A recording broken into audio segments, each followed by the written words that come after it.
Assalamualaikum warahmatullahi wabarakatuh. Waalaikumsalam warahmatullahi wabarakatuh. Alhamdulillah wassalatu wassalamu ala Rasulillah Sayyidina Muhammad ibn Abdillah wa ala alihi wa sahbihi wa man wala wala hawla wala quwata illa billah, amma ba'd. Ikhwani rahimakumullah.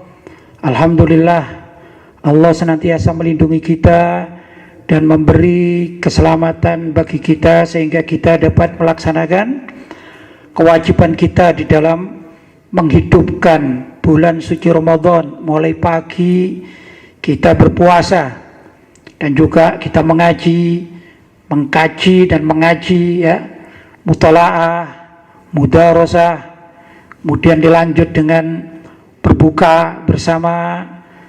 Lantas kita tarawih juga bersama-sama. Alhamdulillah, sekarang kita melaksanakan salah satu dari kewajiban agama, yaitu thalabul ilm, mencari ilmu di dalam majelis yang penuh berkah ini, yaitu majelis taklim Ribat Al-Murtadha. Mudah-mudahan Allah senantiasa memberikan kepada kita kemanfaatan, ya, dan juga menjadikan amalia kita ini sebagai amal ibadah yang pahalanya berlipat ganda. Allahumma amin. Malam hari ini, sebagaimana kemarin-kemarin, kita akan membaca salah satu tulisan karya saya berbentuk artikel berbahasa Indonesia yang sering hampir setiap hari atau 2 hari sekali atau minimal seminggu sekali saya tulis dan saya upload di situs saya www.pejuangislam.com, kemudian juga di media-media lain, atau juga termasuk di Facebook, di sebagian Instagram, dan juga yang lain-lain tentunya, ya, WhatsApp, Telegram. Nah, ini biasanya saya senang memang menulis. Nah, mulai kecil memang saya ini hobinya menulis, tapi tatkala saya sudah dewasa, tulisan-tulisan tersebut saya arahkan kepada tulisan yang berbentuk nasihat agama, tentu nasihat bagi diri saya sendiri dan juga pada siapa saja yang ingin memanfaatkan dari tulisan saya tersebut. Mudah-mudahan apa yang saya tulis itu ada manfaatnya baik dunia maupun akhirat untuk kita semua. Allahumma amin. Malam hari ini kita masih terus berbicara tentang masalah Ramadan, ya. Kita kan masih baru hari keberapa ini. Tadi berbuka untuk kedua kali, ya. Sahur juga 2 kali, ya. 2 kali, ya. Ya, berarti malam ini kita terhitung masuk Ramadan ketiga, ya. Seperti yang saya tulis judulnya, puasa Ramadan termasuk tiang agama. Ya, puasa Ramadan termasuk tiang agama. Ya, mau tidak mau kita harus, kalau ingin agama kita ini tidak hancur, tidak berantakan, ibarat rumah ada tiangnya, maka tiangnya harus diperkokoh, ya. Tapi kalau ada rumah tiangnya ini rapuh, apa yang terjadi? Akan ambruk, ya, akan rusak, betul.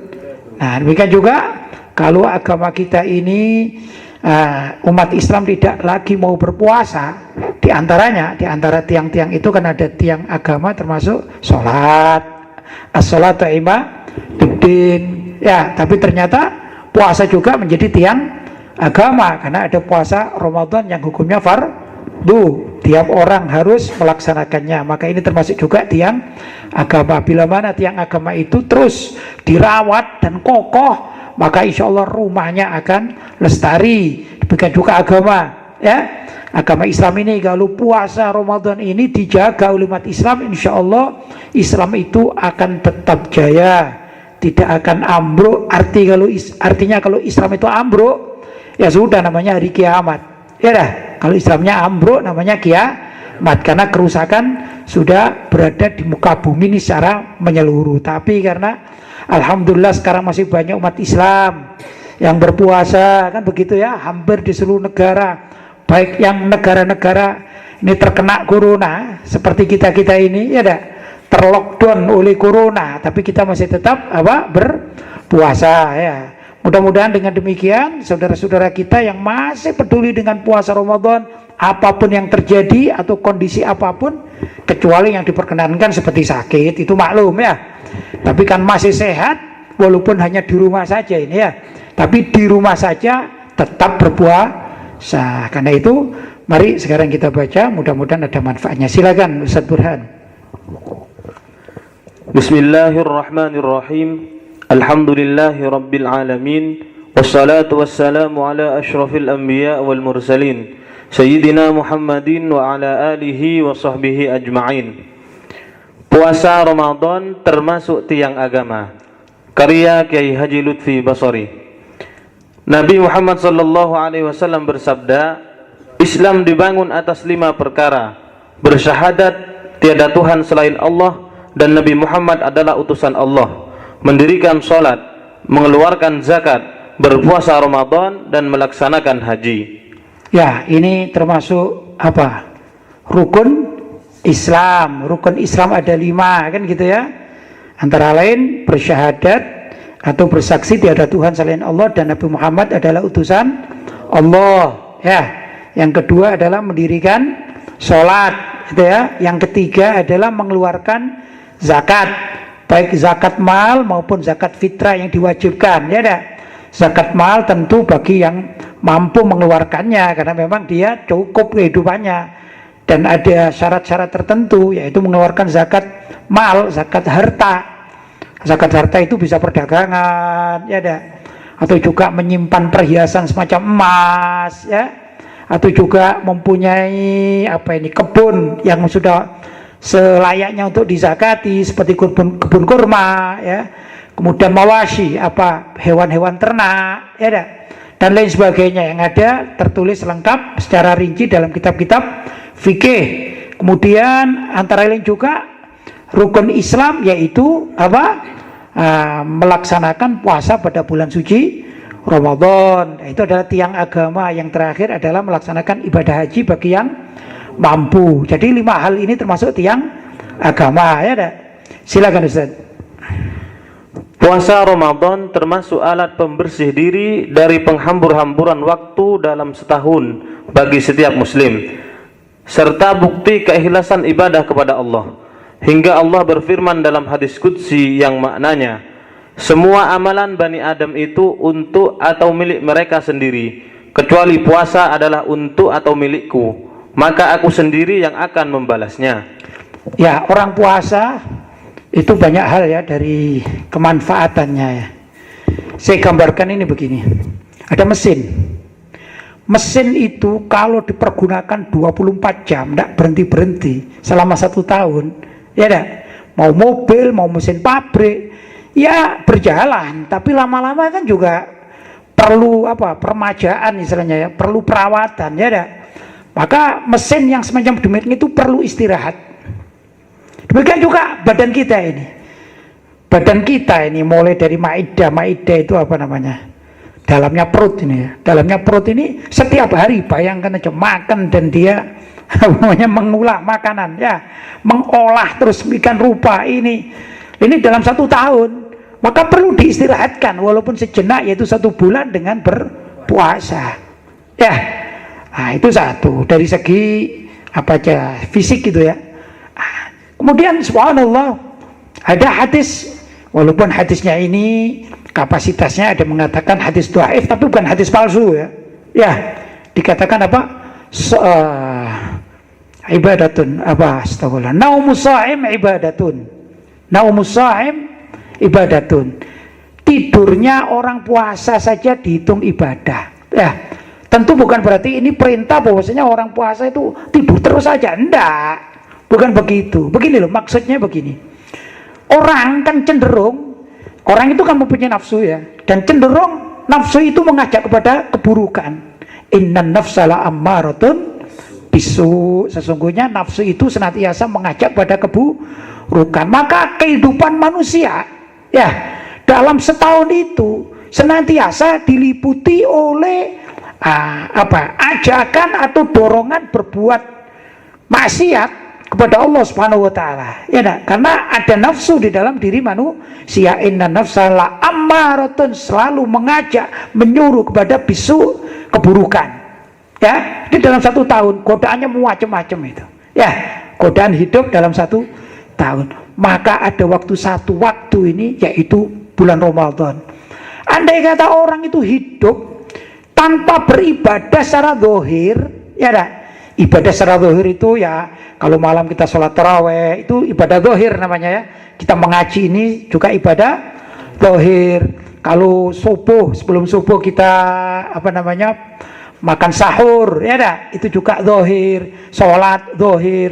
Nah, maka ada umumnya ini orang-orang itu umumnya manusia itu kalau sudah sholat subuh di saat puasa atau Ramadan itu kan, kalau kita di Indonesia ya, kita bicara di Indonesia itu kan umumnya bangun orang-orang itu kan subuh, tapi ini bangunnya jam 3 misalnya, ya dah, yang suaminya membangunkan istrinya, istrinya masak, demikian juga yang lain-lain kan begitu, sehingga aktif menjelang subuh, jauh sebelum subuh itu aktif.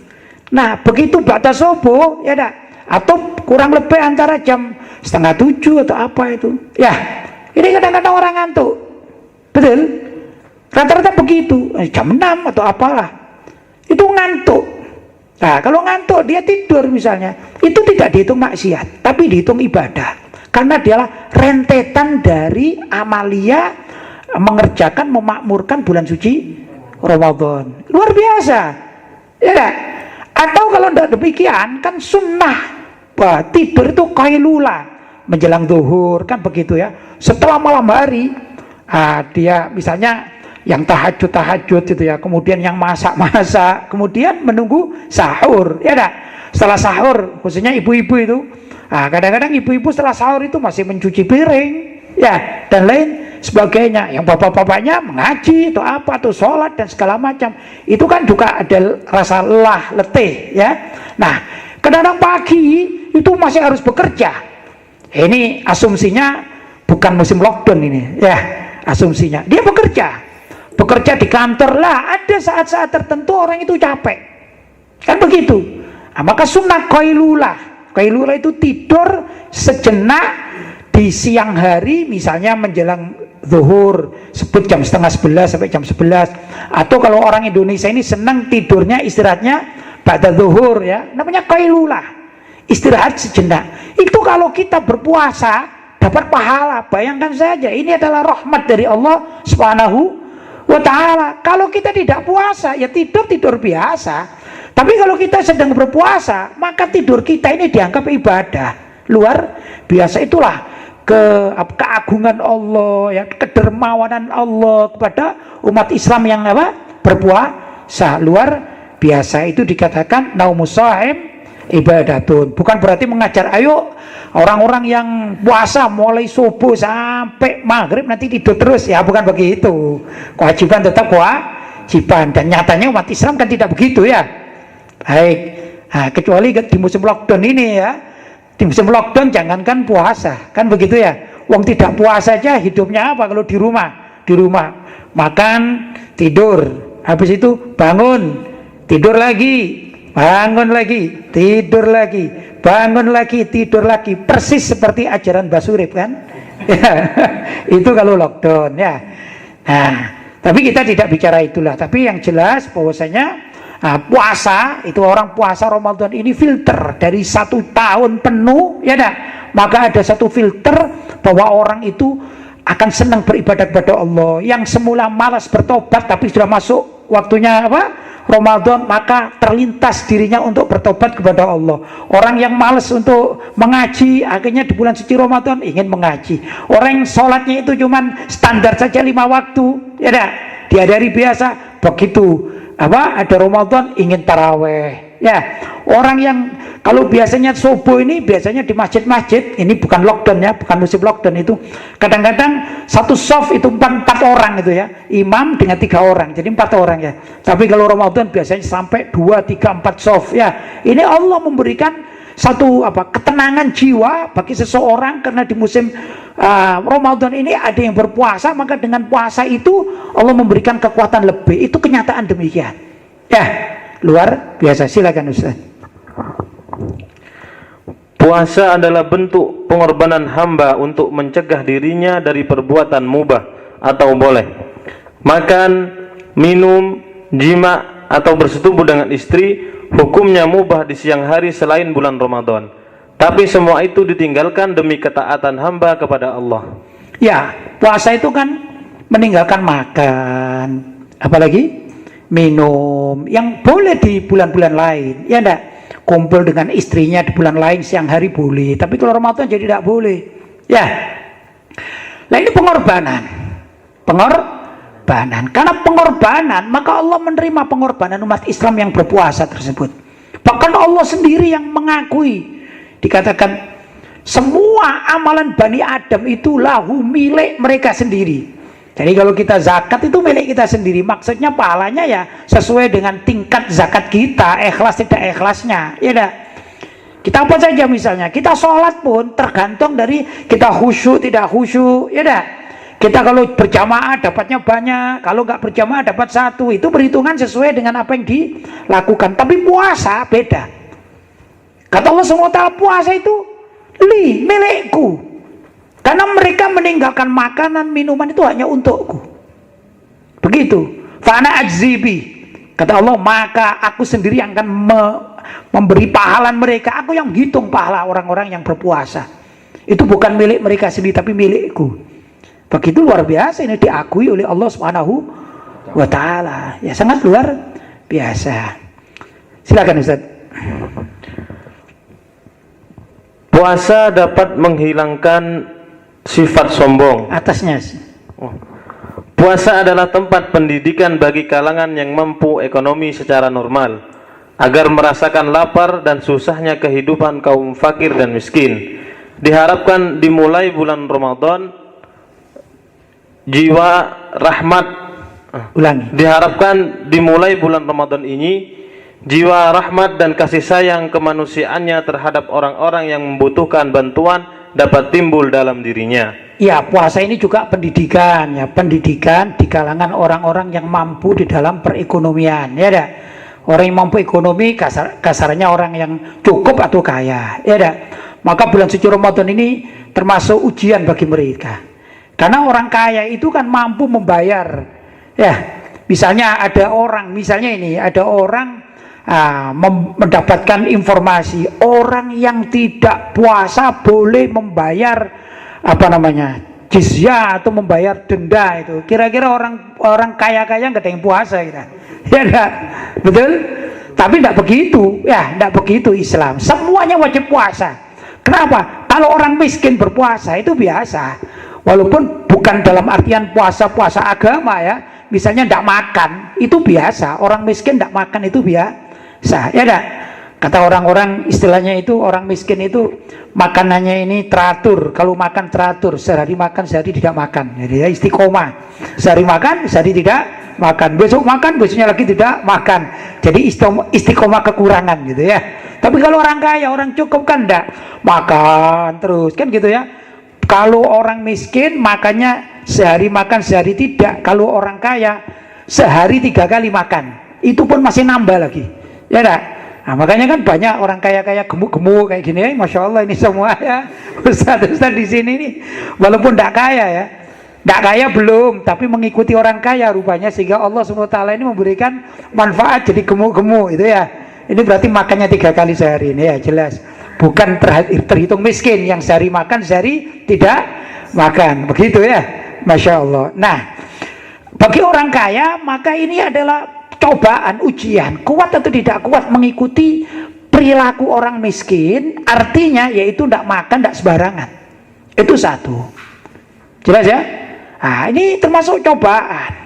Kalau tidak begitu kan nggak ngerti arti miskin. Lah, dengan tahu ya apa sengsaranya orang miskin, maka diharapkan orang kaya-kaya itu timbul rasa simpati atau empati terhadap orang miskin, sehingga mau memberikan hartanya, mau membantu. Begitu. Itu harapan pendidikan yang ada di dalam bulan suci Ramadan. Karena itu ada yang namanya pengeluaran zakat pada bulan suci Ramadan. Yang zakat wajib adalah zakat fitrah. Sunnah dikeluarkan bulan suci Ramadan adalah zakat mal. Ya, zakat fitrah wajib pada bulan suci Ramadan. Buat apa sih? Bukan buat dirinya sendiri agar orang fuqara dan masakin itu atau yang mustahik itu bisa merasakan nikmatnya sebagaimana setahun dari orang kaya ini sudah dilakukan.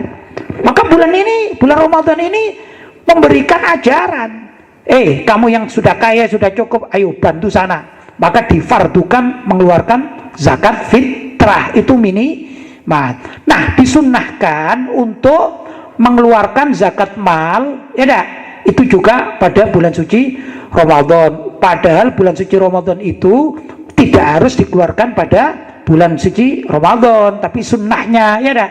Itu kan ada ada nisabnya, ada haul.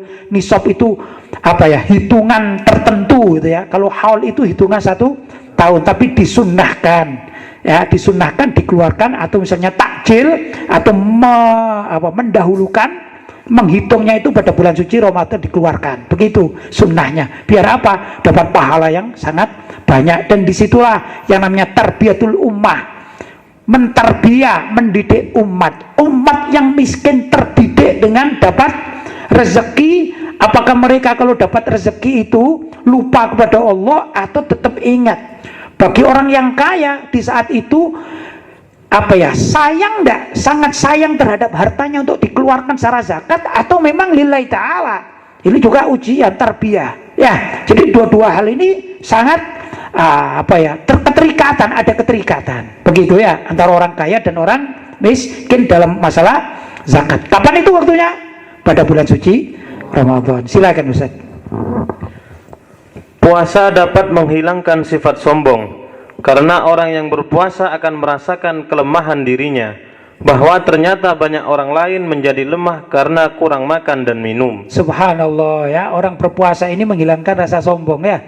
Kadang-kadang orang kan begitu, aku pokoknya makan, bahkan makannya tidak cukup sekali, sehari 3 kali, ya.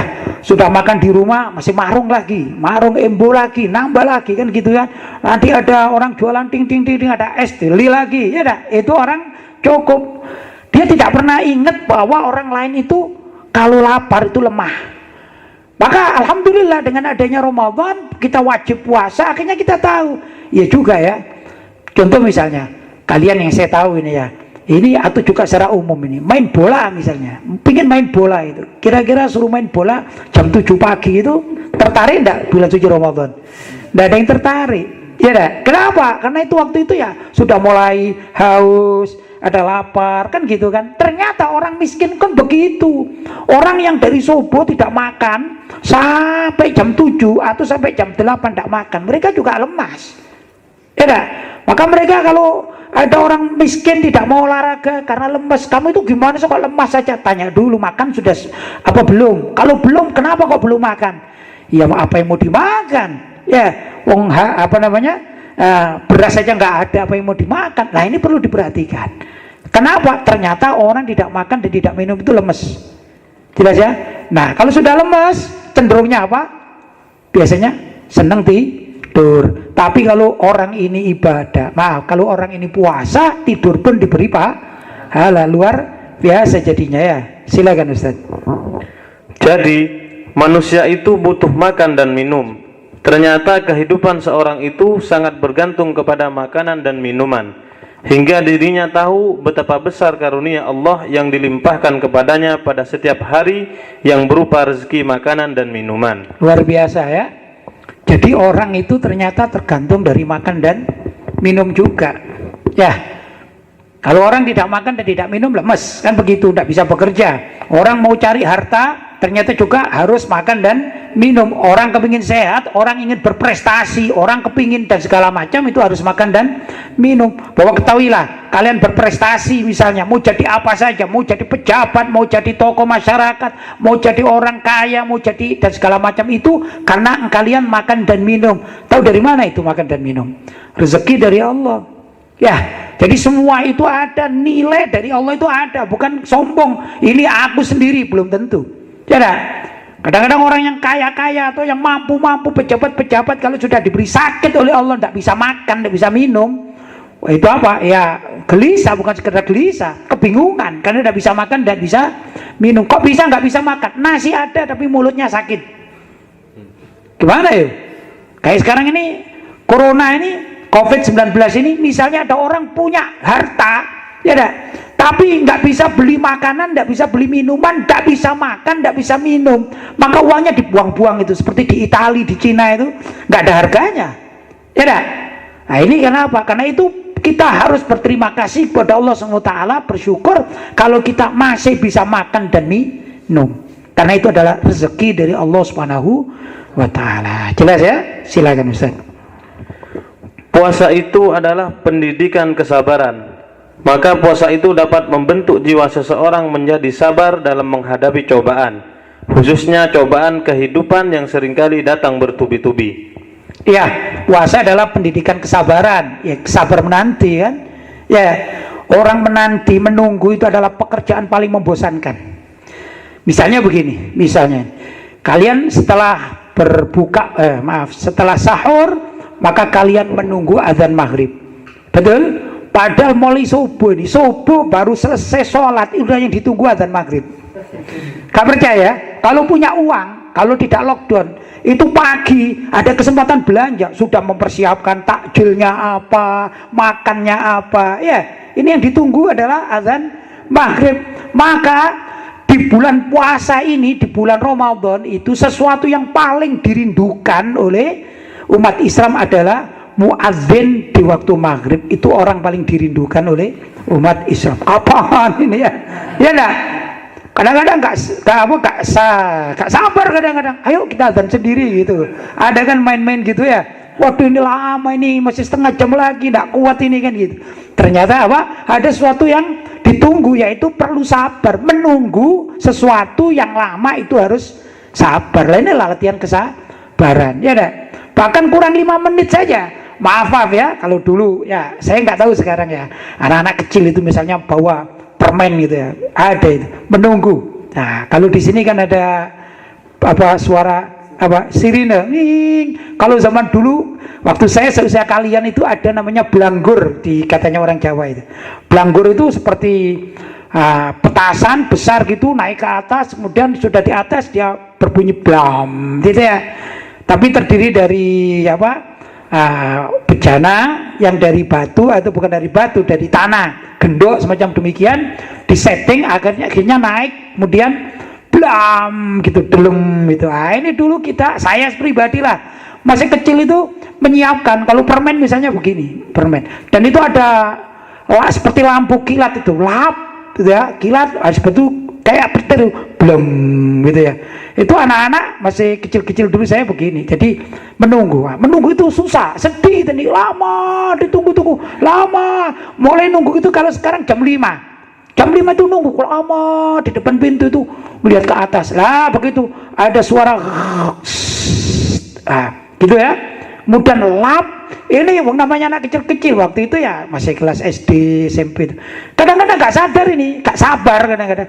Makan dulu, alem gitu. Ini baru belanggornya ini apa meledak. Ya, tuh duluan saya ini gitu. Itu artinya tidak sabar, maksudnya gambaran orang tidak sabar. Padahal tinggal 5 menit atau 1 menit. Jadi apa intinya? Jadi puasa ini adalah latihan sabar. Mulai dari pagi sampai jam berapa? Maghrib itu menunggu dan menunggu. Nah ini waktunya kesabaran. Jelas ya, itu latihan.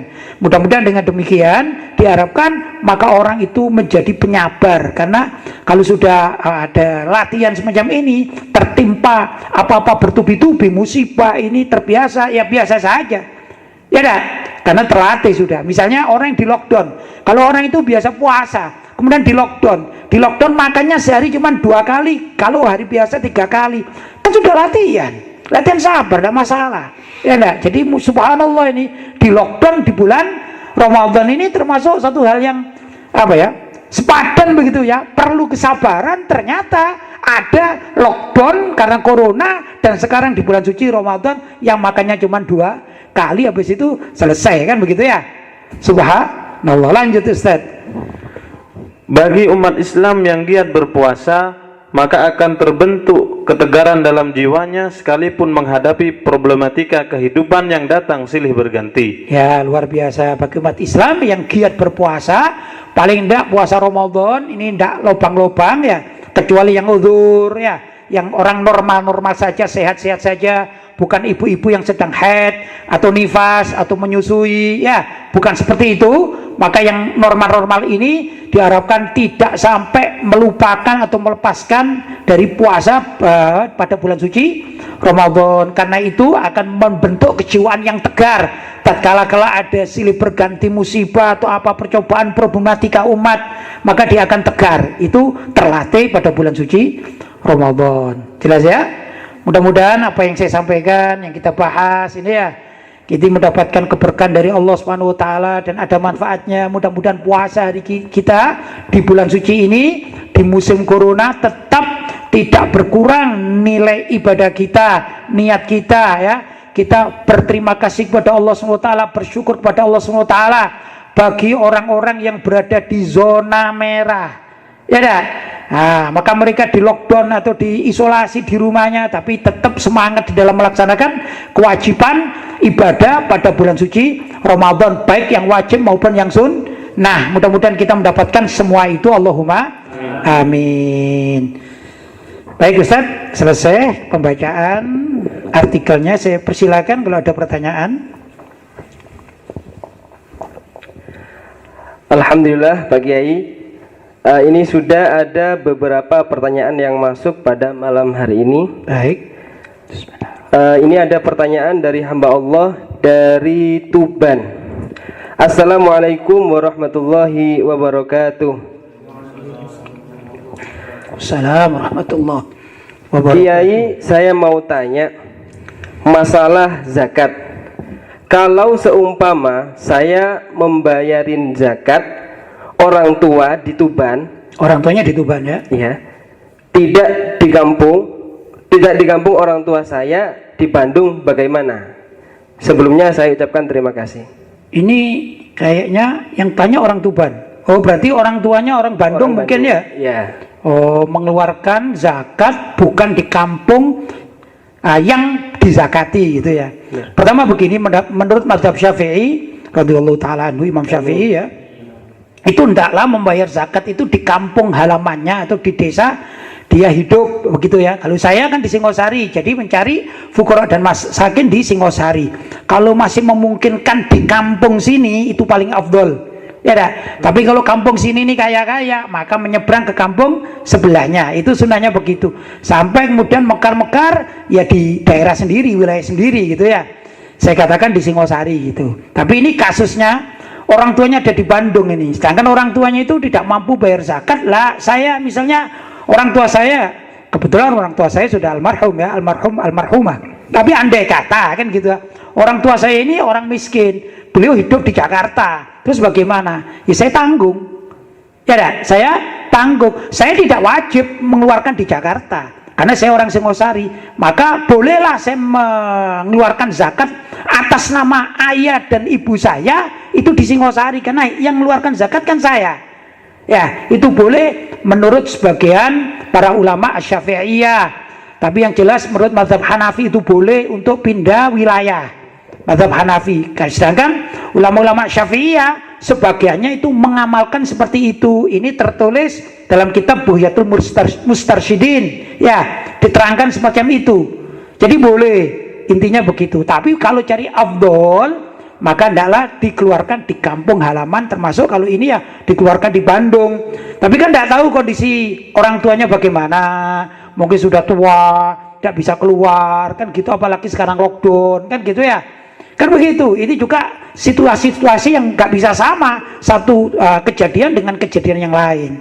Jadi intinya boleh menurut mazhab Hanafi, dan ulama Syafi'iyah sebagian juga memperbolehkan sebagaimana tertulis dalam kitab Buhyatul Mustarsyidin. Jelas ya? Baik. Pertanyaan berikutnya, Kiai. Pertanyaan dari hamba Allah dari Tangerang. Assalamualaikum warahmatullahi wabarakatuh. Waalaikumsalam warahmatullahi wabarakatuh. Kiai Lutfi izin bertanya. Pada pertemuan sebelumnya Kiai mengatakan keharusan memakai pendapat yang muktamad kecuali dalam hal-hal yang sifatnya darurat. Pertanyaan lanjutan saya, dalam masalah taswir, Bukankah madhab Syafi'i termasuk kepada kelompok yang mengharamkan secara mutlak semua jenis gambar dengan dan di media manapun, baik yang digambar dan dilukis di atas media datar seperti kertas dan kanvas, maupun yang berbentuk 3 dimensi seperti patung dan sejenisnya. Tapi fenomena di lapangan justru berbeda kasusnya. Kita di NO yang suka memasang atau membuat lukisan dalam kurung foto Syekh Abdul Qadir Jailani ataupun ulama-ulama lainnya. Pertanyaannya, apakah hal tersebut tidak dianggap keluar dari pendapat yang muktamad? Syukron. Baik, jadi begini. Bukan dilarang itu tadi yang masalah muktamad ya. Keharusan maksudnya yang paling utama itu qaul adalah qaul muktamad. Kalau masih orang itu bisa pegang qaul muktamad, pakai qaul muktamad yang terkuat. Jangan sampai orang itu kemudian menggampangkan masalah. Wah, masih ada qaul begini aja yang paling ringan, ada gitu ya. Itu tidak boleh. Tidak boleh dalam agama. Walaupun kalau dalam keadaan tertentu menggunakan qaul yang tidak muktamad, bahkan qaul dhaif itu ada kalanya boleh gitu dalam kondisi tertentu. Tapi secara umum seseorang itu bila mana mengamalkan amalan-amalan di dalam fikih, maka dalam menggunakan qaul muktamad. Itu yang disepakati oleh para ulama. Nah, bagaimana menyikapi gambar? Tadinya dipertanyakan gambar. Gini loh. Gambar itu yang mutlak haram adalah gambar surah laha dhillun, yaitu yang mempunyai bayangan, artinya patung. Kalau patung itu nggak ada khilaf, jelas patung nggak ada khilaf, itu sudah muktamad, nggak boleh. Kita pasang patung itu nggak boleh, membuat patung nggak boleh. Ya, patung apa? Patung manusia dan patung hewan yang sekira andai kata ada nyawanya hidup. Itu sudah sepakat, dan tidak ada ulama NO atau ulama non NO yang ahlu sunnah wal jamaah itu yang persis tahu. Kan banyak di Indonesia ini yang selain NO yang ahlu sunnah wal jamaah kan banyak, seperti Al-Wasliyah misalnya, ya dan lain sebagainya, Front Pembela Islam itu kan juga ahlu sunnah wal jamaah, dan lain sebagainya. Masih banyak kok orang-orang ahlu sunnah wal jamaah yang ada di Indonesia, tidak harus NO ya. Ini bersepakat kalau patung nggak boleh, haram. Ini mutlak, selesai patung. Tapi gambar ada 2 macam gambar itu. Ya, gambar ada 2 macam. Ada gambar itu yang dilukis, ya, dilukis. Nah ini khilaf, dan khilafnya itu sepadan. Jadi khilafnya sepadan. Pertama, ada keterangan yang pernah saya nukil ya dari kitabnya Syekh Muhammad Ali As-Sabuni, ya, kitab Rawaiul Bayan, ya. Ini begini, untuk gambar selain patung, maka pertama ada orang yang ulama yang memperbolehkan secara mutlak, boleh berdasarkan hadis Nabi Shallallahu Alaihi Wasallam. Ada satu sahabat yang bertanya, yang ringkas ceritanya itu Nabi mengatakan ya, illa makana rokman fitsaub, itu dilarang, gambar-gambar itu dilarang, illa makana rokman fitsaub, kecuali gambar yang menempel pada baju. Itu terjadi di zaman dahulu, zaman Nabi. Jadi ada gambar ya di saub, apa saub ini? Baju, seperti mungkin lebih mudah ini kayak batik gitu ya. Itu nggak apa-apa oleh Nabi, jelas. Itu bukan foto, bukan patung, bukan 3 dimensi. Jadi ada hadis yang memperbolehkan, jelas. Nah ini pendapat yang pertama. Kemudian yang kedua, haram mutlakon. Apa itu? Berdasarkan keumuman hadis. Jadi keumuman hadis bahwasanya taswir itu tidak boleh, ya. Padahal tidak bolehnya itu kan ada likul idatin mustathnayat, kan gitu kan. Setiap kaidah ada mustathnayat, ada pengecualian. Semua gambar itu tidak boleh dalam satu hadis, tapi di sini ada hadis mengatakan illa maka narok manfith tsaub, kecuali ada gambar yang ada di baju, begitu ya. Nah di sini berbeda pendapat para ulama, sama kuatnya Nah, kalau yang tadi muktamad adalah patung, sudah tidak ada, kata lain tidak ada. Paham ya? Yang ketiga, pendapat para ulama, jika gambar itu dapat menetap, ya menetap itu gambar, misalnya ini pohon ya, ini kan menetap namanya ya. Nah, menetap dalam keadaan dapat berdiri sendiri. Cuman ini kan bukan patung, ini kan pohon ya. Tapi saya contohkan ini ya, pohon ini. Maka hukumnya haram secara mutlak. Ya sudah, patung itulah. Jelasnya kan bisa berdiri, pindah-pindah, kan gitu ya. Namun jika gambar itu terpotong kepalanya, maaf misalnya ini ya gambar ya patung begini, tapi ini kepalanya dipotong, nggak ada kepalanya. Kira-kira kalau dikasih nyawa hidup apa enggak? Enggak hidup, nggak ada kepalanya. Ya, ini bukan hantu ini ya. Kita tidak bicara hantu, ini bukan apa namanya dunia lain ini ya. Tapi ini patung, andai kata patung itu misalnya patung seperti ini dipotong kepalanya nggak bisa hidup. Jadi gimana ini? Atau juga terpisah, ya terpisah apa separuh misalnya, atau terpisah. Biasanya badan begini ya, badan, nah bagiannya terpisah. Kalau ada patung yang seperti ini, patung ya, ini cuman badan, terus apa ini kepala, ini separuh. Kira-kira tidak ada pusarnya ke bawah. Kira-kira hidup apa enggak? Enggak hidup. Nah itu ya. Maka boleh katanya. Ini pendapat. Patung yang kira-kira separuh gini, andai kata diberi nyawa itu mati, itu masih boleh. Itu ada pendapat yang demikian. Jelas. Nah, kemudian keempat, adapun gambar biasa yang dianggap remeh, ya biasalah orang melukis, anak kecil-kecil melukis atau mainan anak-anak, bukan sesuatu yang bermakna, ya dah, itu juga diperbolehkan Mas ya. Tapi kalau gambar yang tidak boleh, memang itu ada makna, misalnya ada gambar, kalau zaman dahulu kala ini ada permainan mendatangkan apa? Mendatangkan jin, itu apa ya? Apa namanya, seperti permainan jelangkung, nah itu kan ada makna apa? Makna untuk menyembah suatu yang diharamkan di dalam Islam, masalah syirik. Maka tidak boleh menggambar semacam jelangkung, itu kalau bukan permainan, itu memang diyakini mendatangkan makhluk halus, maka tidak boleh ya itu. Nah di sini ada perbedaan pendapat, ada 4 pendapat sudah. Sedangkan gambar, nah, seperti gini nih ya, gambar, ini foto, ini juga ada permasalahan juga, ini foto, jelas ya. Foto itu bagaimana? Foto itu bukan gambar. Foto itu adalah seperti orang bercermin. Padahal bercermin itu kan sunnah, bahkan ada doanya kan. Orang bercermin ya apa? Doanya, ya Allah berilah perilakuku ini yang baik seperti engkau memberi wajahku yang baik. Tatkala apa itu? Bercermin kan. Cuman ada alat yang bisa menyimpan, gitu loh, menyimpan gambar di cermin itu. Maka jadilah ini. Ini bukan gambar. Yang dipermasalahkan kan gambar, jadi menggambar, melukis. Jelas ya? Ini juga khilafiyat bainal ulama. Jadi ya gak apa-apa gitu. Sekarang ini kan cermin. Coba Anda bercermin boleh enggak? Boleh. Boleh. Bahkan ada sunnahnya, Dok. Ya, loh kok bisa cermin bisa disimpan? Ya, sekarang televisi nih loh, atau video ya. Video itu kan ada shootingan. Misalnya saya nyotting begini ya. Nah ini Anda saya shooting ya Ustadz. Nanti cara menghidupkan kan bisa Anda bergerak-gerak, kemudian ada pause itu kan diem tak gini, diem tok. Bagaimana? Kalau ini diharamkan kan lucu juga ya. Jadi tanpa gerak, wah ini cermin ya, cermin, kemudian di pause gini menjadi gambar, terus diharamkan jadi halal haram.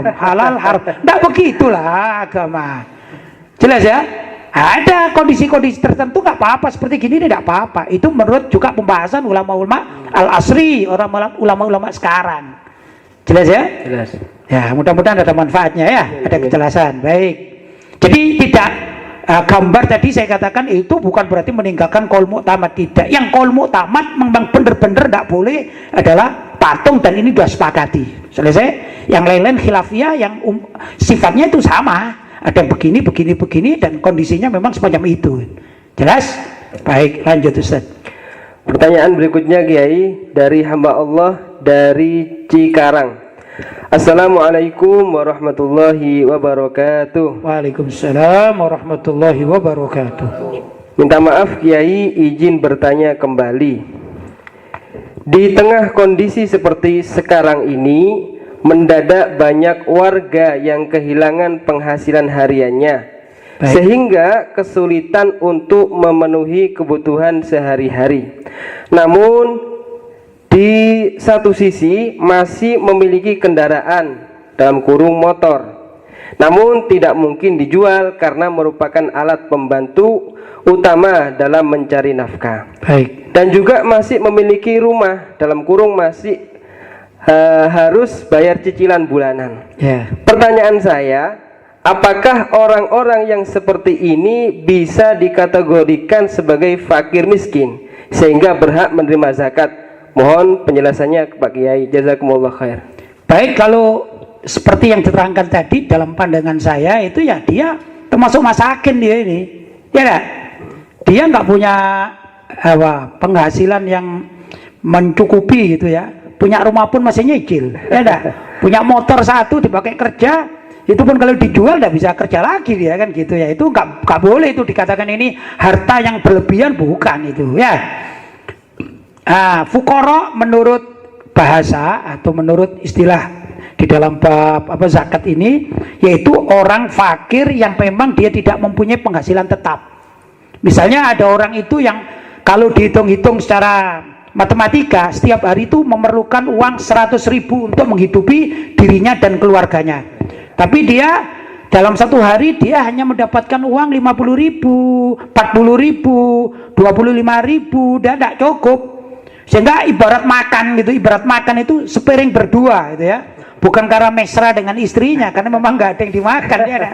Kalau lagi mesra dengan istrinya boleh-boleh saja sepiring berdua. Ini kadang-kadang sepiring berempat gitu ya. Karena nggak ada yang dimakan. Itu namanya fuqara, mereka berhak menerima zakat. Sedangkan masakin adalah orang yang mempunyai penghasilan tetap, bekerja tapi tidak mencukupi.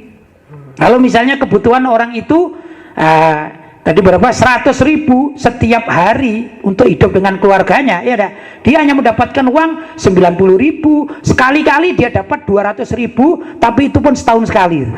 Ya, orang semacam demikian walaupun dapat penghasilan tetap, punya pekerjaan tetap, tapi kurang, maka tergolong masakin. Lah antara fuqara dan masakin ini berhak untuk menerima zakat. Tapi masalahnya juga sekarang ada masalah baru, Ustaz. Masalahnya begini, ini orang kaya-kaya kena lockdown, ya enggak? Pabriknya bangkrut. Saya melihat kemarin itu ada 5.000 pekerja atau karyawan sebuah pabrik yang semuanya di PHK. Itu tanpa pesangon, kalau tidak salah begitu. Di mana saya baca, entah di Indonesia entah di luar negeri, tapi terjadi semacam itu karena ada corona ini. Akhirnya orang kaya itu nggak punya duit, Ustaz. Lah nanti orang miskin menunggu zakat. Saya mengeluarkan zakat siapa ini kira-kira? Nah, ini juga problem ya, problem baru ini kan, karena orang-orang kaya, bukan berarti saya mengatakan hei orang-orang kaya jangan bayar zakat, bukan gitu, tapi fenomena lockdown corona ini merubah segala sesuatu, bahkan akal sehat pun dirubah dari sekian banyak. Ya dah, ada kan canda begini, kalau tahun-tahun terdahulu menjelang awal Ramadan itu setan-setan yang dikurung, setan-setan dikurung, nggak ada yang keluar ya. Tapi tahun ini enggak, orang yang dikurung di rumah masing-masing. Ya enggak. Nah, ini terjadi kan gitu. Ini berbeda jadi ya. Tapi itulah yang kenyataan yang terjadi. Jelas ya? Jelas. Baik, silakan Ustaz. Pertanyaan berikutnya dari hamba Allah dari Pasuruan. Assalamualaikum warahmatullahi wabarakatuh. Waalaikumsalam. Kiai mau tanya, kenapa setelah sholat subuh dan sholat asar diharamkan sholat sunnah, dan apa penjelasannya? Ya, kalau mengikuti syariat atau sabda Nabi Muhammad SAW ya, Nabi bersabda, la sholata ba'da subhi hatta tertafi asyams. Tidak boleh sholat habis sholat subuh sampai matahari itu terbit dengan sempurna. Ya, wala sholata ba'dal asri hatta taghib syams, dan tidak boleh orang itu sholat sunnah setelah asar sampai matahari terbenam sempurna. Nah, itu kalau tinjauannya secara syariat ya, atau secara apa namanya, kaidah ilmiah atau sabda Nabi Shallallahu Alaihi Wasallam, dalilnya gitu loh ya. Tapi kalau kajian oleh para ulama ahli tasawuf, para sufi itu, saya pernah membaca itu. Karena waktu-waktu itu, baik itu ba'da subuh sampai terbit matahari itu, ini setan-setan berkumpul fit turukot. Apa turukot? Di jalan-jalan mereka menunggu terbitnya matahari. Tatkala matahari terbit ya, maka mereka menyembah matahari. Demikian juga tatkala ba'dal asar itu setan-setan kembali lagi berkumpul fit turukot di jalan-jalan menunggu proses terbenamnya matahari. Ya lah. Nah, kalau mereka sudah mengetahui matahari terbenam sedikit demi sedikit, itu mereka sujud kepada apa? Matahari. Ya, karena itu zaman Nabi Ibrahim ya, yang mencari Tuhan itu ya. Ya, saya nggak seneng kalau punya Tuhan yang tenggelam, terbit kan gitu kan. Itu kalau mencari namanya kan ya. Nah, para ulama mengatakan agar kalian tidak sama dengan setan-setan itu fiturukot di jalan-jalan, maka dilarang orang tatkala itu ya ba'dal asar ya, termasuk juga ba'dal subuh itu jalan-jalan fiturukot. Kenapa? Agar apa? Agar tidak sama di saat mereka ini setan-setan menyembah matahari yang terbit atau terbenam. Begitu. Dengan dalil kata para ulama ahli tasawuf, man tasyabbah biqaumin fahuwa minhum, siapa orang yang menyerupai suatu kaum maka digolongkan dengan kaum tersebut. Jadi kalau batas subuh umumnya kan di rumah, tapi setelah terbit, betul terbit, baru orang berangkat kerja. Ya dah. Demikian juga sholat isyraq kan setelah terbit penuh. Ya anggaplah orang yang mau bekerja sholat isyraq dulu, setelah terbit penuh baru sholat isyraq, baru bekerja. Bukan sebelum isyraq berangkat kerja. Ini terlalu apa? Semangat gitu ya kerjanya. Ya memang ada sih kondisi-kondisi tertentu, misalnya di tempat-tempat keramaian. Ya saya pernah tahu di Jakarta itu ya, belum waktunya isyraq sudah berangkat kerja. Ya ini problem, itu problem orang sekarang. Tapi kalau ini problem keagamaan, itu yang tadi yang terjadi. Demikian juga batal asar. Ya, batal asar itu tidak boleh. Kita menjelang maghrib kita berada di jalan, nanti dikategorikan sebagai orang yang mengikuti perilaku setan menyembah matahari yang terbenam. Janganlah ya, walaupun zaman sekarang ada orang pulang kerja gak bisa sampai di rumahnya sudah maghrib, menjelang maghrib, jadi di jalan-jalan. Nah ini problem, namanya problem tersendiri. Tapi alasan itulah yang dikemukakan oleh para ulama ahli tasawuf atau para sufi ya, yang mereka ini betul-betul melihat keagamaan bukan sekedar dalil dan dalil, tapi mereka melihatnya dengan ainul basirah, mata hati. Jelas ya? Silakan Ustaz. Ini Pak Kiai, ada pertanyaan terakhir dari hamba Allah dari Kalimantan. Assalamualaikum warahmatullahi wabarakatuh. Waalaikumsalam warahmatullahi wabarakatuh. Kiai mau tanya, jika ada perempuan hamil yang tidak berpuasa, puasa Ramadan mungkin maksudnya, Ya. apakah cukup kodok saja atau bayar fidyah juga? Terima kasih. Baik, wanita hamil itu ada 3 kriteria. Ya, wanita hamil. Pertama, wanita hamil yang dia ini memang lemah, kondisinya lemah, dirinya itu lemah. Jadi dia tidak puasa karena dirinya lemah. Jangankan wanita hamil, orang laki-laki aja kan macam-macam, ada yang sehat, ada yang sedang sakit, kan begitu kan ya. Maka orang wanita hamil yang dirinya lemah dihukumi sebagai orang sakit. Dia boleh tidak berpuasa, tapi kalau sudah ada waktu untuk mengkodok di bulan lain, dia wajib mengkodok itu, mengkodok saja dia ya. Kalau misalnya 1 bulan ya berarti dia utangnya 1 bulan, begitu ya. Mengkodoknya 1 bulan itu pertama. Yang kedua, ada wanita hamil itu dia mengkhawatirkan, itu sama dengan menyusui. Wanita hamil, wanita menyusui itu ada juga yang sama. Dia tidak puasa karena memang dirinya ini lemah. Kedua, karena mohon maaf air susunya tidak lancar sehingga menyebabkan anak bayinya itu bisa sakit. Atau janin yang ada di dalam dikhawatirkan karena ada keterangan dokter, kamu ini lemah, maka kamu harus banyak makan, kan ada begitu ya. Intinya kalau dia ini mengkhawatirkan dirinya sama janinnya atau sama bayinya, tapi ada faktor dirinya, maka dia seperti orang sakit. Dia hanya di waktu yang lain kodok, hanya kodok saja. Tapi kalau ada wanita sehat, ya, sedangkan divonis oleh dokter bahwa janinnya ini lemah, maka perlu dikuat dengan makan, misalnya vitamin dan segala macam, ya dah. Atau dia menyusui dan melihat bahwa bayinya ini lemah, bayinya sakit, padahal dirinya sehat. Artinya khaufan li ghairihi, ya, dia ini takut untuk orang lain. Orang itu janin atau bayi. Maka dia boleh tidak berpuasa, tapi di waktu yang lain dia wajib qadha dan bayar fidyah. Apa itu fidyah? Sehari 1 mud. Sehari bayar beras 1 mud.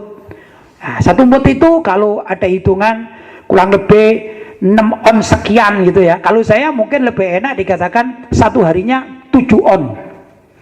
Jadi kalau misalnya dia ini selama 1 bulan dia tidak bisa puasa karena mengkhawatirkan janin atau bayinya, maka dihitunglah 7 kali 30 begitu on beras, ya.